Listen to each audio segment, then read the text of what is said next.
దివ్యాని ప్రేక్షకులకి నమస్కారం. ఆరోగ్యరేఖ కార్యక్రమానికి స్వాగతం. ఈరోజు మనతో ఉన్నారు విశ్వల్త్ lifestyle homeo clinic founder doctor Udumula Sudheer Reddy garu. వారిని అడిగి తెలుసుకుందాం, డయాబెటీస్ ఉన్న వాళ్ళకి ఆర్థరైటిస్ ఉంటుందా, ఉంటే ఎలాంటి జాగ్రత్తలు తీసుకోవాలి. నమస్కారం డాక్టర్ గారు. నమస్కారం. సో డయాబెటీస్ ఉన్న వాళ్ళకి ఆర్థరైటిస్ అనేది ఎక్కువగా ఉంటుంది అంటున్నారు, అది నిజమా? జనరల్గా డయాబెటీస్ ఒక ఏజ్ తర్వాత వస్తుంది, పెద్దవాళ్ళలో సాధారణంగా చూస్తున్నాం. అయితే ఈ మధ్య కాలంలో డయాబెటీస్ 25 సంవత్సరాల పిల్లలకు కూడా డయాబెటీస్ రావడం జరుగుతుంది. కానీ ఎక్కువ శాతం మందిలో 40-45 సంవత్సరాల తర్వాత డయాబెటీస్ రావడం జరుగుతుంది. యూజువల్గా ఒక 40-50 తర్వాత కీళ్ళ నొప్పులు కూడా స్టార్ట్ అవుతాయి. సో రెండిటికి సంబంధం ఉన్నట్టుగా పెద్దగా సైంటిఫిక్ ఆధారాలు లేవు. కాకపోతే కామన్గా మనం చూసేనంటే డయాబెటీస్ ఉంటుంది, ఆర్థరైటిస్ కూడా ఉంటుంది. ఈ రెండు ఒకేసారి ఉన్నప్పుడు వాళ్ళకు కొన్ని డిఫరెంట్ ఛాలెంజెస్ ఉంటాయి. అయితే డయాబెటీస్తో పాటు ఆర్థరైటిస్ ఒక కాంబినేషన్ ఉంది, మన రీసెర్చ్లో తెలుస్తుంది, మన ప్రాక్టికల్ ఎక్స్పీరియన్స్లో కూడా మనం కామన్గా చూస్తుంటాం. చార్కోట్ ఆర్థరోపతి అంటారు, అంటే డయాబెటిక్ జాయింట్ డిసీజ్ అని కామన్గా డాక్టర్లందరికీ తెలుసు. డయాబెటీస్ వచ్చిన వాళ్ళలో మాత్రమే డయాబెటీస్ రావడం ద్వారా వచ్చే ఒక కీళ్ళ నొప్పి వ్యాధి అనమాట. ముఖ్యంగా ఇది పాదాలు, యాంకిల్ జాయింట్, వీటిల్లో ఆ ఏరియాలోనే వస్తుంది. డయాబెటిక్ చార్కోట్ ఆర్థరోపతి అంటారు. ఈ చార్కోట్ ఆర్థరోపతిలో ఏమవుతుందంటే యాంకిల్ జాయింట్ కింద ఈ పాదం మొత్తం అంత జాయింట్స్ బాగా డ్యామేజ్ అవుతాయి, త్వరగా డ్యామేజ్ అవుతాయి.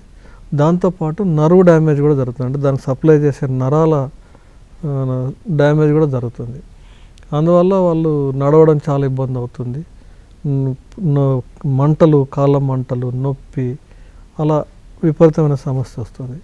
ఈ డయాబెటీస్ ఎంత అవుట్ ఆఫ్ కంట్రోల్ అయితే ఇది అంత ఎక్కువ అవుతుంది. కానీ ఒకసారి డ్యామేజ్ జరిగిన తర్వాత, డయాబెటీస్ కంట్రోల్ వచ్చిన తర్వాత కూడా ఈ సమస్య నార్మల్ అవ్వదు. సో అందువల్ల మనం ఈ డయాబెటీస్లో ఇంకొక నార్మల్ కాంప్లికేషన్ ఏంటంటే ఈ పాదానికి, కాలి వేళ్ళకి, చేతి వేళ్ళకి పెరిఫెరల్ న్యూరోపతి, బ్లడ్ సర్క్యులేషన్ కూడా ఉండదు. ఇలా మల్టిపుల్ కాంప్లికేషన్స్ ఉంటాయి. సో ఎప్పుడైతే రక్త సరఫరా సరిగ్గా ఉండదో సాధారణంగానే అక్కడ blood supply, oxygen, fresh oxygenated blood ఉండదు, కాబట్టి టిష్యూ డ్యామేజ్ జరిగేదానికి అవకాశం ఎక్కువ ఉంటుంది. రీసెర్చ్లో ఇది ఒక అపోహ, ఒక హైపోథసిస్ అంటారు, ఒక థియరీ ఏంటంటే ఇలా బ్లడ్ సర్క్యులేషన్ తక్కువ ఉండటం వల్ల కూడా ఈ చార్కోట్ ఆర్థరోపతి అనే ఒక సమస్య వచ్చే అవకాశం ఉంది అనేది అనుభవం ద్వారా తెలుసుకుంటున్నాం. అది ఒకటే కాకుండా కామన్గా ఉండే కీళ్ళ నొప్పులు పెద్దవాళ్ళలో మనం చూస్తుంటాం. ఆస్టియో ఆర్థరైటిస్ అంటారు, అంటే ఏజ్ వల్ల ఎముకల అరుగుదల, ముఖ్యంగా మోకాలు నొప్పులు, తుంటి, యాంకిల్ జాయింట్, ఈ సాధారణంగా చూస్తూ ఉంటాం. ఈ ఆస్టియో ఆర్థరైటిస్ వల్ల అన్ని కీళ్ళలో తేడాలు ఉన్నప్పటికీ లోడ్ బేరింగ్ జాయింట్స్లో ఎక్కువ సమస్యలు ఉంటాయి. సాధారణంగా ఈ డయాబెటీస్ రావటమే ఒబేసిటీ ఉన్నవాళ్ళు, వెయిట్ ఎక్కువ ఉండే వాళ్ళలో ఈ డయాబెటీస్ వస్తుంది. ఈ వెయిట్ ఎక్కువ ఉండడం వల్ల లాంగ్ టర్మ్ కాంప్లికేషన్ ఈ లోడ్ బేరింగ్ జాయింట్స్లో ఆర్థరైటిస్ రావటం. సో అలా ఒకదానికొకటి ఇంటర్ రిలేటెడ్. కాకపోతే డైరెక్ట్ డయాబెటీస్ వల్లనే ఆస్టియో ఆర్థరైటిస్ వచ్చిందని చెప్పడానికి ఆధారాలు లేవు. కాకపోతే కామన్ అసోసియేషన్ అది ఉన్న వాళ్ళలో ఇది ఉంటుంది.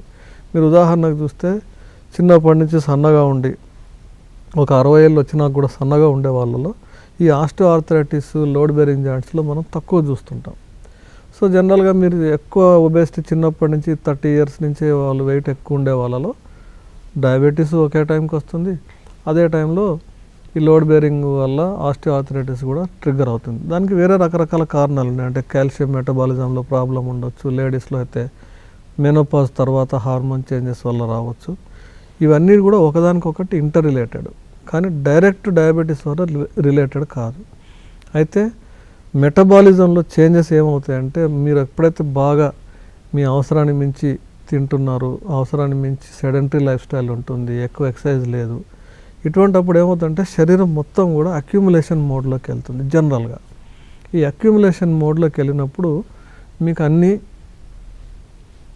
దాచిపెట్టుకుంటుంది శరీరం. కిడ్నీలో యూరిక్ యాసిడ్ సరిగ్గా ఫిల్టర్ కాదు, అలా రకరకాల సమస్యలు రావటం వల్ల మీకు యూరిక్ యాసిడ్ గౌటీ ఆర్థరైటిస్ అంటారు. యూరిక్ యాసిడ్ ఎక్కువ ఉండిపోవటం వల్ల గౌటీ ఆర్థరైటిస్ అంటారు. గౌటీ ఆర్థరైటిస్ అంటే కాలి బొటన వేల్లో మీకు ఈ యూరిక్ యాసిడ్ క్రిస్టల్స్ డిపాజిట్ అవుతాయి. ఇవన్నీ కూడా ఒక మెటబాలిక్ ప్రాసెస్ యొక్క అవుట్పుట్సే. ఈ మెటబాలిక్ ప్రాసెస్ అంటే ఏంటి, మీరు ఓవరాల్గానే బాడీ అక్యుములేట్ చేసుకుంటున్నప్పుడు ఫ్యాట్ అక్యుములేట్ చేసుకుంటుంది, షుగర్ అక్యుములేట్ చేసుకుంటుంది, అట్లాగే కొన్ని రకాల ఫిల్టర్స్ కూడా సరిగ్గా అవ్వవు. ఆ దాంట్లో భాగంగానే యూరిక్ యాసిడ్ కూడా ఉండిపోతుంది శరీరంలో. యూరిక్ యాసిడ్ శరీరం ఏం చేస్తుందంటే లోపల ఉండిపోయింది కాబట్టి తక్కువ డ్యామేజ్ జరగడానికి శరీరానికి ఎంత దూరంగా ఉంచగలిగితే అంత దూరం ఉంచుతుంది. సో మన శరీరంలో చివరి భాగం ఏంటంటే కాలి బొటన వేలు. టెంపరేచర్ కూడా అక్కడ కొంచెం తక్కువ ఉంటుంది, సర్క్యులేషన్ మన బ్లడ్ ఇట్లా వెళ్ళి రిటర్న్ వస్తుంది. ఈ ప్రాసెస్లో అక్కడ దాచిపెట్టుకుని అంటే తక్కువ, అంటే ఉన్నంతలో తక్కువ డ్యామేజ్ ఎక్కడ జరుగుతుందంటే కాలి బొటన వేలు. శరీరం ఎట్లా ఆలోచిస్తుందంటే ఒక ఇంటెలిజెంట్ మెకానిజం, మించిపోతే ఏమైతే కాలు నరికేస్తారు, కానీ మిగతా మనిషిని బతికించవచ్చు. ఇలా శరీరం ఒక మన ఇంటెలిజెన్స్, ప్రకృతి ఇంటెలిజెన్స్ వాడి మీకు శరీరానికి చాలా దూరంగా ఉండే జాయింట్లో మీకు ఆ యూరిక్ యాసిడ్ క్రిస్టల్స్ పెడుతుంది.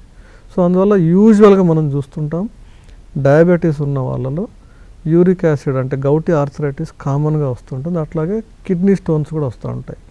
Kidney stones, gall bladder stones, ఇవన్నీ ఎక్కువ ఒబేసిటీ ఉండేవాళ్ళు, డయాబెటీస్ ఉండే వాళ్ళలో కామన్గా చూస్తూ ఉంటాం. వాటిలో సాధారణంగా మనం చూస్తే గౌటి ఆర్థరైటిస్. అట్లాగే మరొక ఆర్థరైటిస్ రుమటాయిడ్ ఆర్థరైటిస్ అంటారు. ఇది ఒక ఆటోఇమ్యూన్ డిసీజ్. ఈ రుమటాయిడ్ ఆర్థరైటిస్కి డయాబెటీస్కి డైరెక్ట్ కనెక్షన్ లేదు. కాకపోతే డయాబెటీస్ కూడా ఒక్కొక్కసారి మీ స్ట్రెస్ వల్ల, టెన్షన్ వల్ల, ఆటోఇమ్యూన్ ఫ్యాక్టర్స్ వల్ల ట్రిగ్గర్ అవుతుంది. సో ఒక ఆటోఇమ్యూన్ డిసీజ్ ఉన్నప్పుడు ఇంకొక ఆటోఇమ్యూన్ డిసీజ్ వచ్చే అవకాశం ఎక్కువ. ప్లస్ డయాబెటీస్లో మనకు తెలియకుండా జరిగే ఒక పెద్ద ప్రాసెస్ ఏంటంటే ఇన్ఫ్లమేషన్ అంటారు. ఇన్ఫ్లమేషన్ అంటే మన వాడుక భాషలో చెప్పాలంటే వాపు. ఈ ఇన్ఫ్లమేషన్ ఎక్కువ ఉండటం వల్ల, వాపు ఎక్కువ ఉండటం వల్ల కూడా మీ డయాబెటీస్ కంట్రోల్ రాదు. అసలు డయాబెటీస్ రావడానికి వాపు అనేది శరీరంలో ఒక కారణం. సో ఈ ఇన్ఫ్లమేషను ఏదైతే ఉందో ఈ రుమటాయిడ్ ఆర్థరైటిస్లో కూడా సేమ్ జాయింట్స్లలో ఇన్ఫ్లమేషన్ అవుతుంది. సో డయాబెటీస్లో శరీరం మొత్తం జనరల్ ఇన్ఫ్లమేషన్ ఉంటే రుమటాయిడ్ ఆర్థరైటిస్లో కీళ్ళలో ఇన్ఫ్లమేషన్ అవుతుంది. సో ఇన్ఫ్లమేటరీ ప్రాసెస్ రెండింటికి కామన్గా ఉండటము, తద్వారా ఒకదాని వల్ల ఒకటి ఎక్కువ అవ్వటం, ఈ డయాబెటీస్ వల్ల రుమటాయిడ్ ఆర్థరైటిస్ కూడా అసోసియేట్ అవ్వటం మనం ప్రాక్టికల్ ఎక్స్పీరియన్స్లో చూస్తూ ఉంటాం. సో అందువల్ల ఈ డయాబెటీస్ ఉండటం మూలాన మనం ఇందాక అనుకున్నట్టు చార్కోట్ ఆర్థ్రోపతి రావటం, గౌటి ఆర్థరైటిస్ రావటం, రుమటాయిడ్ ఆర్థరైటిస్ ఆల్రెడీ వచ్చే టెండెన్సీ ఉంటే ఈ డయాబెటీస్ ఉండడం ద్వారా ట్రిగ్గర్ అవ్వటం. సో ఇలా ఇండైరెక్ట్ అసోసియేషన్స్ ఆర్థరైటిస్కి, డయాబెటీస్కి చాలా కామన్గా చూస్తూ ఉంటాం మనం. సార్, ఆర్థరైటిస్ వచ్చిన వాళ్ళు ఎలాంటి జాగ్రత్తలు తీసుకోవాలి? ఈ డయాబెటీస్ ఉంటూ ఈ ఆర్థరైటిస్ వచ్చిన వాళ్ళు ముఖ్యంగా జాగ్రత్తలు, మొట్టమొదటిగా తీసుకోవాల్సిన జాగ్రత్త ఏంటంటే వెయిట్ కంట్రోల్లో పెట్టుకోవడం, తద్వారా షుగర్ కంట్రోల్లో ఉండటం. షుగర్ కంట్రోల్లో ఉంటే ఓవరాల్ జనరల్ ఆరోగ్యమే బాగుంటుంది. కాబట్టి మీకు మంచి ఆరోగ్యంగా ఉన్నప్పుడు మిగతా మెటబాలిజం, కాల్షియం మెటబాలిజం కావచ్చు, ఇన్ఫ్లమేటరీ ప్రాసెస్ కావచ్చు, ఇవన్నీ కంట్రోల్లో ఉంటాయి. తద్వారా మిగతా ఆర్థరైటిస్ కూడా బెటర్ అవుతుంది. ఇవన్నీ డైరెక్ట్ అసోసియేషన్ లేకపోయినప్పటికీ ఇండైరెక్ట్గా బెటర్ అవుతుంది. అట్లాగే మీరు ఎప్పుడైతే మీ ఏజ్కి, మీ హైట్కి ఎంత వెయిట్ ఉండాలో అంతే ఉన్నప్పుడు మీ లోడ్ కూడా తగ్గుతుంది. హిప్ జాయింట్ పైన, మోకాల పైన, యాంకిల్ జాయింట్ పైన లోడ్ కూడా తగ్గుతుంది. అప్పుడు మీకు నిజంగా ఆస్టియోఆర్థరైటిస్ ప్రాసెస్ ఉన్నప్పటికీ లోడ్ తక్కువ ఉండటం వల్ల మీకు నొప్పి తక్కువ అవుతుంది. సో అందువల్ల మీ ట్యాబ్లెట్ల పైన ఆధారపడే అవసరం తగ్గుతుంది, మీ ఇబ్బంది తగ్గుతుంది. ఎప్పుడైతే లోడ్ తక్కువ అవుతుందో మీ జాయింట్ చుట్టూ ఉండే డ్యామేజ్ కూడా ప్రోగ్రెషన్ ఆగిపోతుంది. అంటే జనరల్ ఒకసారి ఆస్టియోఆర్థరైటిస్ ఏజ్ వల్ల వచ్చేది, కాల్షియం ఆస్టియోఆర్థరైటిస్ వల్ల వచ్చే ఈ జాయింట్ డ్యామేజ్ అనేది క్రమేపీ పెరుగుతూనే పోతూ ఉంటుంది. దాన్ని మనం రివర్స్ చేయలేం. ఏజ్ని రివర్స్ చేయడం జరగదు కాబట్టి ఆస్టియోఆర్థరైటిస్లో కూడా మనం రివర్స్ చేయడం అనేది అంత ఈజీ కాదు. సో ఎప్పుడైతే మీరు బరువు తగ్గుతారో మీ పెయిన్ వచ్చే తీవ్రత తగ్గుతుంది, ఈ ప్రోగ్రెస్ కూడా స్లో అవుతుంది. సో దాంతోపాటు కొన్ని మన హోమియోపతిలో అయితే ఈ జాయింట్ టిష్యూ స్ట్రెంగ్తెన్ చేసే కొన్ని మెడికేషన్స్ ఉన్నాయి. ఈ మీరు మోకాల్లో గుజ్జు అంటారు కదా, అంటే సాధారణ భాషలో ఆ గుజ్జుని ఇంప్రూవ్ చేసేదానికి మనం మెడిసిన్స్ ఉన్నాయి. అట్లాగే దీని చుట్టూ జరిగే ఇన్ఫ్లమేటరీ ప్రాసెస్ని కూడా కంట్రోల్ చేయడానికి అద్భుతమైన మెడిసిన్స్ ఉన్నాయి. హోమియోపతి అని కాదు, వేరే సైన్సెస్లో కూడా మెడిసిన్స్ ఉన్నాయి. సో అన్నిటికీ మూలం ఏంటంటే మీరు బరువు తగ్గించుకోవాలి. బరువు తగ్గించుకోకుండా ఏ మెడిసిన్ వేసినా ఎల్లకాలం వేసుకోలేరు కదా. ఎంత వేసుకున్నా కూడా మీకు నొప్పి అయితే ఉంటుంది. అందులో బరువు కంట్రోల్ చేసుకోవడం అనేది ఈ ఆర్థరైటిస్కి మీకు చాలా చాలా చాలా ఉపయోగపడుతుంది. ఆరోగ్య రేఖ కార్యక్రమంలో చిన్న విరామం.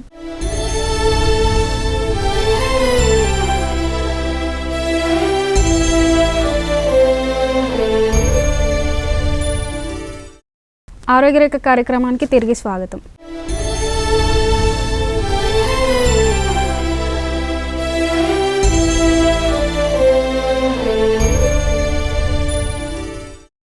ఆర్థరైటిస్, డయాబెటీస్ ఉన్న వాళ్ళు ఎలాంటి ఎక్సర్సైజెస్ చేయాలి? ఈ డయాబెటీస్ ఉండి ఆర్థరైటిస్ ఉండే వాళ్ళలో ఒక విచిత్రమైన సమస్య ఉంటుంది. విడవమంటేనేమో పాము కోపం, పట్టుకోమంటేనేమో కప్ప కోపం. ఇలాంటి ఒక విచిత్రమైన పరిస్థితి. అంటే ఎక్సర్సైజ్ చేస్తేనేమో కీళ్ళ నొప్పులు ఎక్కువవుతాయి, చేయకపోతేనేమో షుగర్ ఎక్కువ అవుతుంది. సో ఏం చేసినా చేయకపోయినా వాళ్ళకి ఒక రకమైన ఇబ్బంది. సో అందువల్ల వీళ్ళు ఒక విచిత్రమైన పరిస్థితిలో ఉంటారు. చాలామంది కాళ్ళ నొప్పులు ఉన్నాయి కాబట్టి ఎటువంటి ఎక్సర్సైజ్ చేయరు, అనవసరంగా షుగర్ మోతాదు పెరుగుతూ ఉంటుంది, వెయిట్ తగ్గరు. ఇలా దాని ఎఫెక్ట్ మళ్ళీ ఆర్థరైటిస్ పైన ఉంటుంది. దీనికి ఒకే ఒక మార్గం ఏంటంటే మనం డయాబెటీస్ రివర్సల్ చేయడం, డైట్ ద్వారా మనం ఈ డయాబెటీస్ని కంట్రోల్ చేయడం. ఎప్పుడైతే మీరు వెయిట్ కంట్రోల్ అవుతుంది, డయాబెటీస్ కంట్రోల్ అవుతుందో ఇండైరెక్ట్గా మీకు ఆర్థరైటిస్ కూడా ఉపయోగపడుతుంది.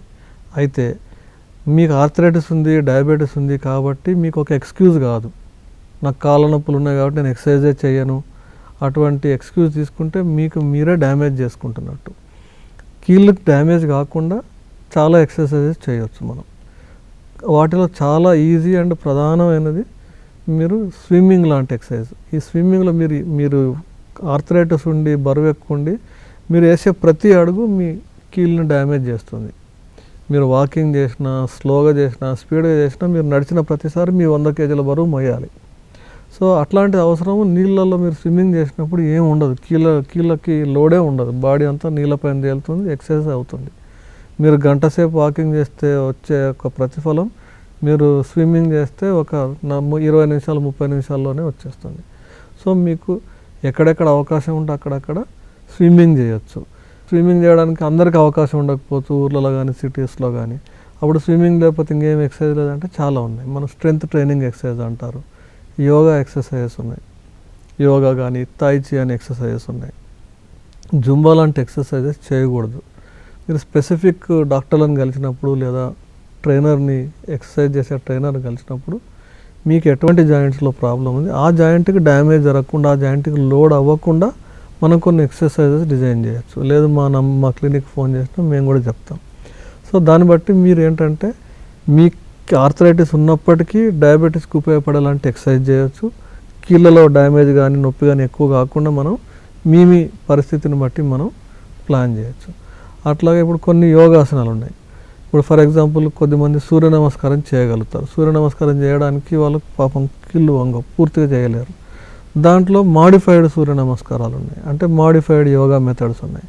అట్లా ప్రతి ఎక్సర్సైజ్, ఇప్పుడు స్ట్రెంగ్త్ ట్రైనింగ్ ఎక్సర్సైజ్ ఉన్నాయి, దానికి మీరు జిమ్కి వెళ్ళక్కర్లేదు, మీరు ఇంట్లోనే చేసుకోవచ్చు. ఆ స్ట్రెంగ్త్ ట్రైనింగ్లో కూడా మీ పర్టికులర్ జాయింట్కి డ్యామేజ్ అవ్వకుండా కొన్ని స్ట్రెంగ్త్ ట్రైనింగ్ చేయవచ్చు. తద్వారా మీకు డయాబెటీస్కి కూడా ఉపయోగపడుతుంది, మీ కీళ్ళు కూడా స్ట్రెంగ్తన్ అవ్వడానికి ఉపయోగపడతాయి. ఉదాహరణకు మీరు ఒక బెంచ్ పైన కూర్చొని మీరు కాళ్ళు ఇలా ముందుకు వెనక అనడం ద్వారా కూడా మీ మోకాలు చుట్టూ ఉండే కండరాలకు బలం వస్తుంది. హ్యామ్స్ట్రింగ్ ఎక్సర్సైజ్ అంటారు. ఈ హ్యామ్స్ట్రింగ్ ఎక్సర్సైజ్ ద్వారా ఏమవుతుందంటే మీకు ఎప్పుడైతే మోకాలు నొప్పి ఉంటుందో వాటికి స్ట్రెంగ్త్ వస్తుంది. తద్వారా ఈ పట్టు ఉండడం ద్వారా మీకు ఆ ఇన్ఫ్లమేషన్ తగ్గుతుంది. సో అట్లా మనం ఒక్కొక్క కీలు ఎరిగి వాత పెట్టాలంటారు కదా, అలా మీకు ఎట్లాంటి సమస్య ఉందో చూసి దాన్ని బట్టి మనం మీకు ఎక్సర్సైజ్ డిజైన్ చేస్తారు. దాంతోపాటు మీకు డయాబెటీస్ కంట్రోల్ అవ్వడానికి కూడా ఉపయోగించుకోవచ్చు. అట్లాగే మీకు స్ట్రెచెస్ అంటారు, కొన్ని స్ట్రెచెస్ కూడా చేసుకోవచ్చు. కొన్ని స్ట్రెచ్చింగ్ రబ్బర్ బెల్ట్స్ లాంటివి ఉంటాయి, మీరు ఆన్లైన్లో అయినా తీసుకోవచ్చు. మా క్లినిక్ ఫోన్ చేస్తే మీకు చెప్తారు ఎట్లాంటి స్ట్రెచెస్ ఎటువంటి మోతాదులో చేయాలని.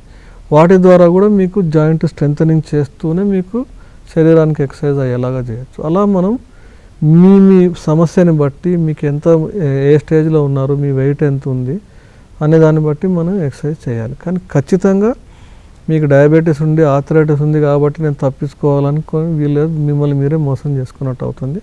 ఖచ్చితంగా డయాబెటీస్తో పాటు ఆర్థరైటిస్ ఉన్న ఎక్సర్సైజ్ చేయండి, దాన్ని మాడిఫైడ్గా చేయాలి.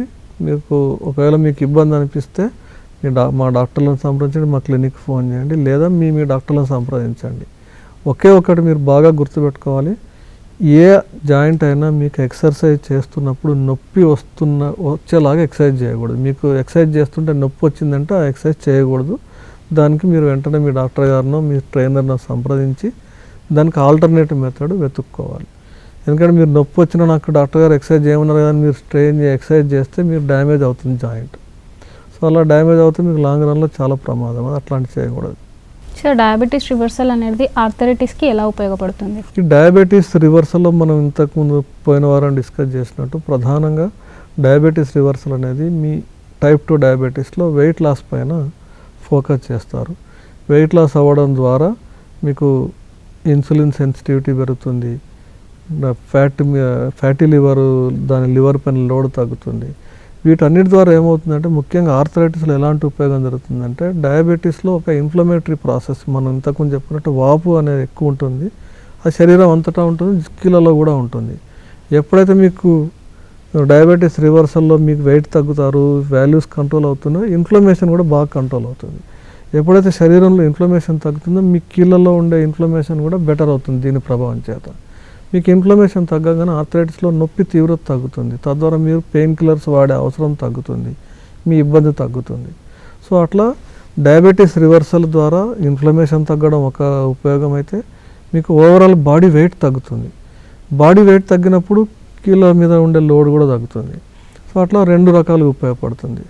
మూడోది ఏంటంటే మీకు ఎప్పుడైతే డయాబెటీస్ రివర్సల్ చేస్తారో 5 నుంచి 7 రకాల డిసీజెస్ మీకు ఆటోమేటిక్ కంట్రోల్ అవుతాయి. వెయిట్ కంట్రోల్ అవుతుంది, షుగర్ కంట్రోల్ అవుతుంది, కొలెస్ట్రాల్ కంట్రోల్ అవుతుంది, కిడ్నీ పనితీరు మెరుగవుతుంది, హార్ట్ పైన లోడ్ బెటర్ అయ్యి హైపర్ టెన్షన్ కూడా తక్కువ అవుతుంది. ఇలా ఓవరాల్గా మీకు ఆరోగ్యం అంతా బాగా అయినప్పుడు కీళ్ళ తాలూకు ఆరోగ్యం కూడా బాగా అవుతుంది, దానికి సంబంధించిన కాల్షియం మెటబాలిజం కూడా చాలా బెటర్ అవుతుంది. తద్వారా ఇండైరెక్ట్గా మీకు ఈ డయాబెటీస్ రివర్సల్ తాలూకు బెనిఫిట్స్ మీకు కీళ్ళకు కూడా చాలా ఉపయోగపడతాయి. సో డయాబెటీస్ మరియు ఆర్థరైటిస్ ఉన్న వాళ్ళు పెయిన్ కిల్లర్ వాడడం వల్ల కలిగే నష్టాలు ఏంటి? జనరల్గా పెయిన్ కిల్లర్స్ ఆర్థరైటిస్ ఉన్న వాళ్ళు సర్వసాధారణంగా రాసిస్తుంటారు. కామన్గా non steroidal anti inflammatory drugs డాక్టర్లు యూజువల్గా ప్రిస్క్రైబ్ చేస్తారు. ఏ పెయిన్ కిల్లర్ అయినా కూడా ప్రతి పెయిన్ కిల్లర్కి ఒక మోతాదు ఉంటుంది, కొన్ని రోజుల పాటే వాడాలి, ఎక్కువ వాడకూడదు. మరీ అవసరం వస్తేనే వేసుకోవాలని చెప్పేసి మీకు డాక్టర్లు ప్రత్యేకంగా రాసిస్తారు.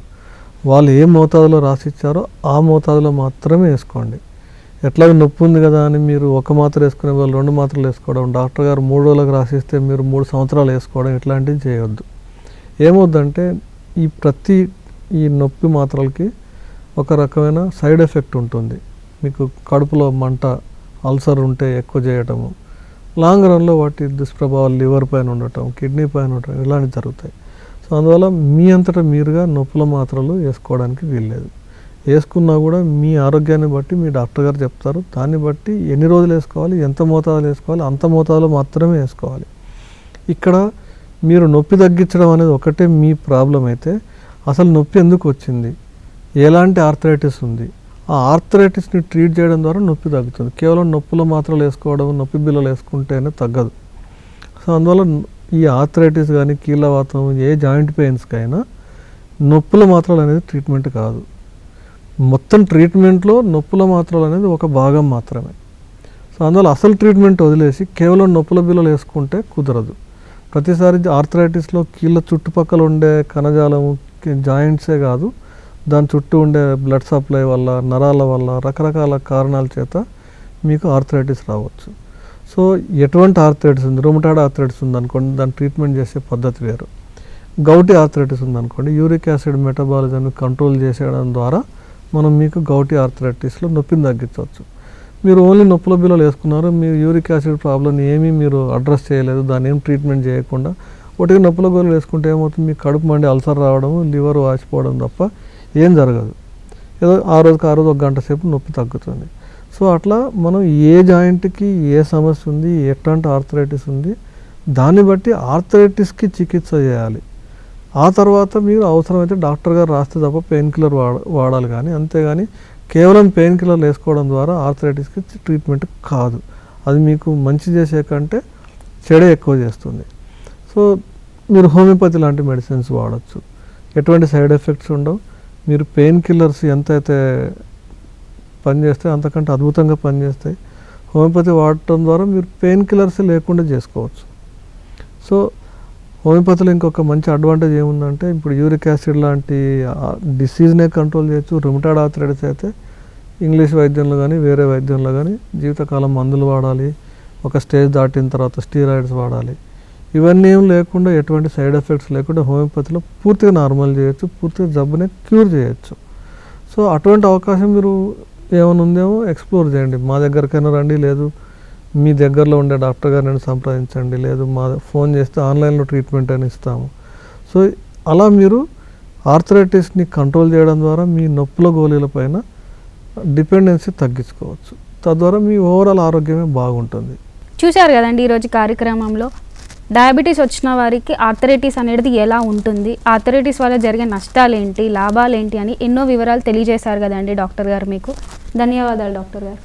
మీకు ఉపయోగపడుతుందని ఆశిస్తూ వచ్చే వారం మరొక ఎపిసోడ్తో కలుసుకుందాం. అంతవరకు చూస్తూనే ఉండండి మీ దివ్యవాణి టీవీ.